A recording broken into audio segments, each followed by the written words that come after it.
South Africa's general elections scheduled for 2024 will be keenly watched around the world. It would mark exactly 30 years since the first black-ruled elections were held in the country, led by the iconic Pan-African leader, the late Nelson Mandela. Today, Africa's most advanced economy is losing its luster, no thanks to a litany of challenges that keep businesses, investors, and other South Africans head-scratching. Chatting to me now on this is the executive chairman at Impact Africa Investment, Chris Hart. Great having you on the show tonight. We appreciate your time coming through. Thank you so much, Chris, for making it tonight. We appreciate it. Are there concerns in the business and investment community in South Africa about the general elections next year, and why? Well, I think there are concerns. In the municipal elections last year, the African National Congress gained 45% of the vote. That's the first time they're below 50%. And since those elections, in municipal by-elections, there's been evidence of further fall-off of support for the ruling party, which means that when we get to the national elections, it's very possible that the ANC does not gain a majority in the elections. And that then leads to the permutation of possible coalitions. And politics is becoming increasingly intertwined with the economy and business, with a lot of financial repression that's been gaining ground over the last few years. And so clearly the political landscape is quite important in terms of what happens in business. So what's now happening is, if we see coalition politics coming in, you may well see the ANC getting into bed with the EFF, which is quite a radical Marxist extreme left-wing party that, of course, will already be seen as pushing economic policy even further to the left. It's already quite radically so, with a lot of populist policies coming through which the country can't afford. And so that might really serve to stagnate the economy further as investors sort of pull to the sidelines. Already we've got a dearth of investment in South Africa. The level of investment relative to GDP is already not at a level that will generate economic growth over the long term. And we are facing a conundrum of problems.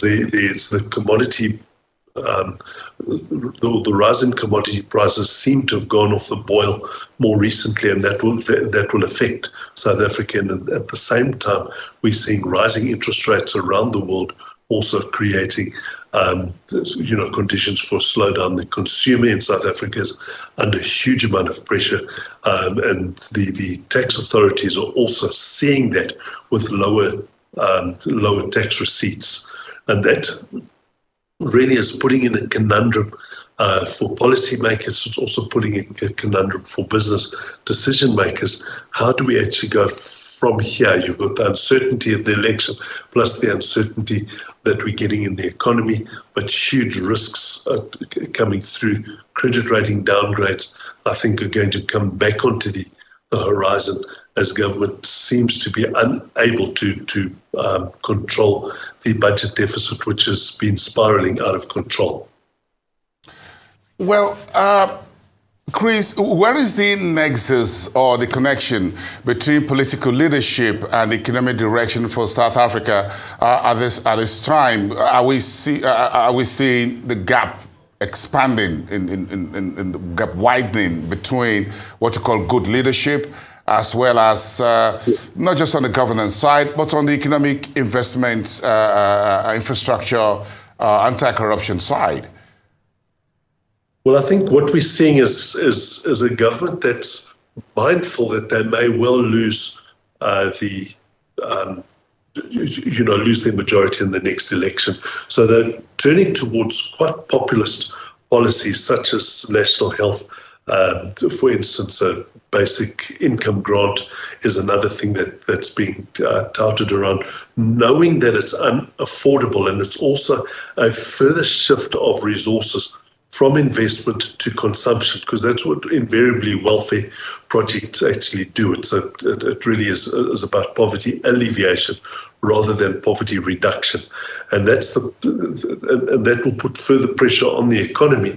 It also will disrupt a lot of sectors in the economy, like, for instance, the health sector is going to be disrupted. It may well result in a further exodus of skills from South Africa, which we can scarcely afford, because it's not. It's really not friendly for the actual health sector. It's more politically driven, and we've got increased state involvement in the economy by a state that is increasingly inept. In other words, the capability of the state is declining. At the same time, the state wants to intrude more. And we need to actually see a reversal of that, simply because of the economic multipliers. Shifting more resources to consumption is a lower multiplier activity than shifting resources to investment, for instance. And it's part of the reason why South Africa struggles with its growth rate at the moment, is that the growth rate is battling to get even above 1%. It's not keeping up with population growth rates, which means that South Africa is really, for the last almost decade, has been getting poorer on a per capita basis, and at the same time, unemployment has been rising. So you're getting really the economic conundrum of rising inflation as a result of government expenditure that's pushing say consumption demand, but at the same time unemployment rising, and that's creating conditions for dissatisfaction, which is not going to be resolved very easily in the going forward. So would you say, Chris, that the latest factory activity index, or the PMI, for the month of October contracting further to about 48.9 last month? What do you make of that? Do you think that's an indication that, as you said, industrial productivity is shrinking, in the manner of speaking, or at least slowing down? Well, basically, it's suggesting that manufacturing is in recessionary type of conditions. That's on the one side. Agriculture is a bit of a wild card. There's problems of confidence in investment in agriculture. But when you have good rains, and that's happened in certain parts of the country that was struggling with drought, like the Eastern Cape, their dams are now looking fuller. It means that agriculture may do a little bit better because because growing conditions are better, not necessarily investment conditions. And in the services sector, you've got to pull. The government has actually very little choice but to pull back. There's a very real risk that South Africa could plunge into the clutches of the IMF if we don't bring things like the budget deficit under control. And the tax base is already stretched to breaking point. We're already seeing that we've gone beyond the Laffer curve, point of optimal tax collection, and I think a lot of high net worth individuals are in fact emigrating, which of course has got to put some thought in terms of how does one balance the enormous budget deficit, but at the same time meet the needs of people from a poverty alleviation point of view, welfare point of view, ahead of the election. And this is South Africa really faces in a number of conundrums that is going to be very, very difficult to resolve. The Reserve Bank is still raising interest rates. They might hold off for now, but again, inflation is an uncertain outlook at this stage, and they've been raising interest rates.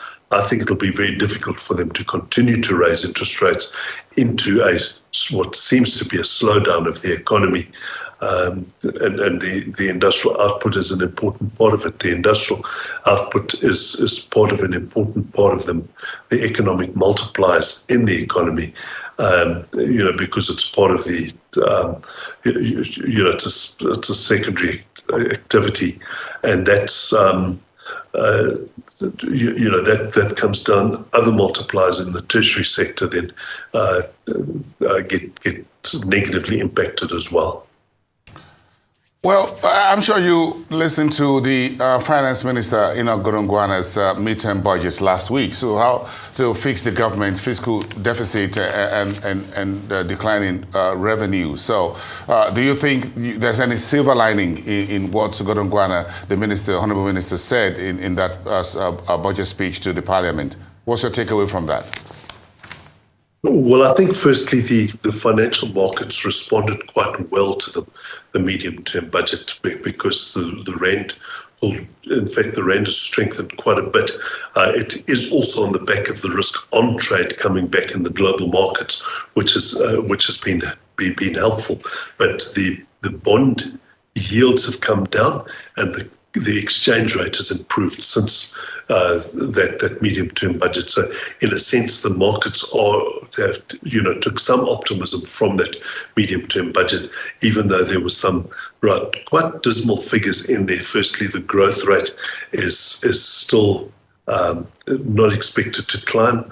I think it's always the forecast is optimistic that it's going to rise in the future, but we never actually, when the future actually arrives, in other words, the forecasts last year, or the actual growth that we're getting now are disappointing the forecasts that we had last year, and we seem to have that as an ongoing pattern.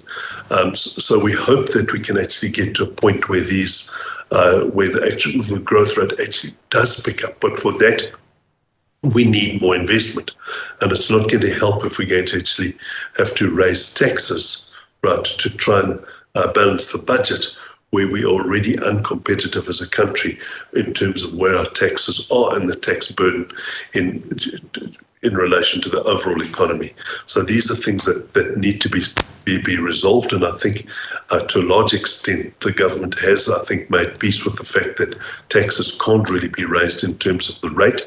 So they're actually going for much stronger enforcement of taxes to see if there's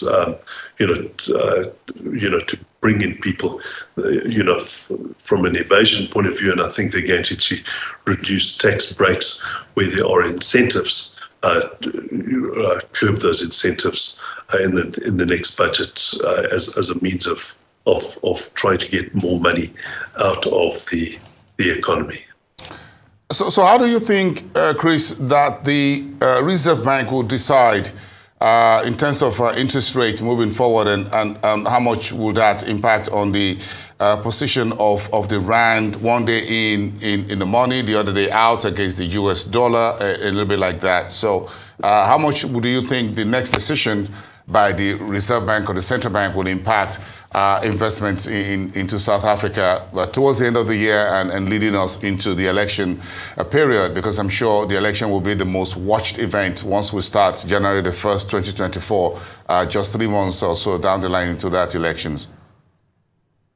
Very much so, and I think we may well see that interest rates may be hiked again, but I don't think there's much more in this hiking cycle at all. I think the weakness of the economy is going to restrain further hikes from here, and the actual causes of the inflation is not the interest rates are going to cause a very indirect effect on the actual causes. The causes are really the budget deficit, where there's money being spent into the economy that hasn't really been earned, and that I think needs to be brought under control before interest rates can be curbed. So we may well have a fact that investors looking for opportunities in the economy may shy away from the South African economy because of the low growth, the current low growth and future expected low growth.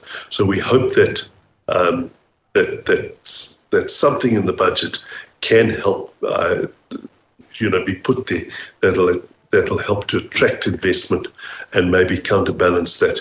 The high interest rates are also raising the investment hurdle rate in the economy, and it does make viable projects and viable expansion a little bit more difficult at the level of interest rates are.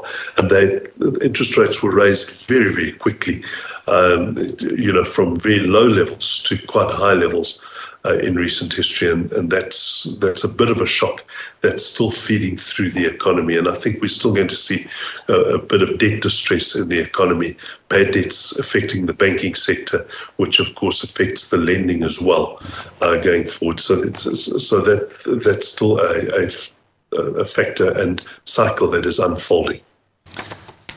Very interesting conversation. Chris Hart, the Executive Chairman at Impact Africa Investment. Thank you so much for your time for this drill down discussion. Have a great evening and all the best from all of us here.